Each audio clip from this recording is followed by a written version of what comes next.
Hey guys, it's Alina here with Michaela, and you tuned in into our podcast to Lit 101.5, where we tell you all about the famous literature throughout the years. On this week's show, we're going to compare Shakespeare's Macbeth to The Great Gatsby by F. Scott Fitzgerald. So guys, Michaela and I have read both of these pieces of literature, and we found quite a lot of similarities and differences between Macbeth and Gatsby. Michaela, do you want to start us off? Sure. Well, if you tuned in, hopefully you've read the play, but Macbeth is a really famous story written by Shakespeare, and he is a nobleman of high status until he loses everything because he focuses all his attention on his power and need to be the King of Scotland. Yes, and for Gatsby, he sacrifices everything for Daisy, which is really romantic. He bought a mansion and had all these extravagant parties right across from her for 5 years. That is definitely some kind of commitment. It definitely is, which is probably why people like Gatsby a lot more than Macbeth. I mean, at least he's fighting for something more honorable. Well, yes, because since Gatsby met Daisy, his whole mission in life is to win her back. He does so much just to have the opportunity to see her again. It's adorable. I mean, Macbeth does the same, but it's all for power. He kills his king and betrays his best friend because he's desperate to be the King of Scotland. It's really quite sad. Well, both Gatsby and Macbeth chase after the objects that symbolize so much more to them. For Gatsby, it's that green light at the end of Daisy's dock, and for Macbeth, it is the crown. In Chapter 9, Nick talks about the way Gatsby was always reaching out for that light. He says, Ready? Gatsby believed in the green light, the orgastic future that year by year recedes before us. The light is almost like a symbol representing Daisy and his dream to be with her.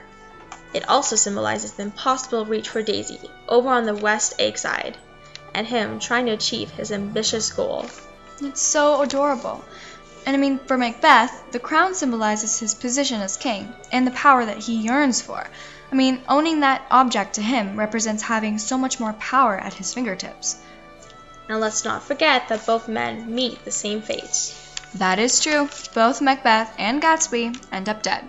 For Macbeth, his people try to murder him and end his reign. I mean, he did deserve it after all the pain and suffering he caused them. That's true. I mean, Gatsby dies at the hands of George Wilson when he takes the blame for Myrtle's death. It is a lot more tragic than Macbeth's death. It is really tragic. And you're right, they both died, but in different ways and for different reasons. The two are similar, but also really different. I mean, it's basically power versus love.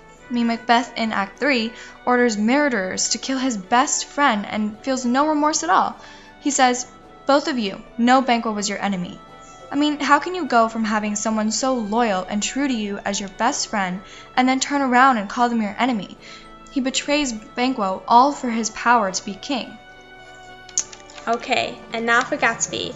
His ambition is for something almost completely different.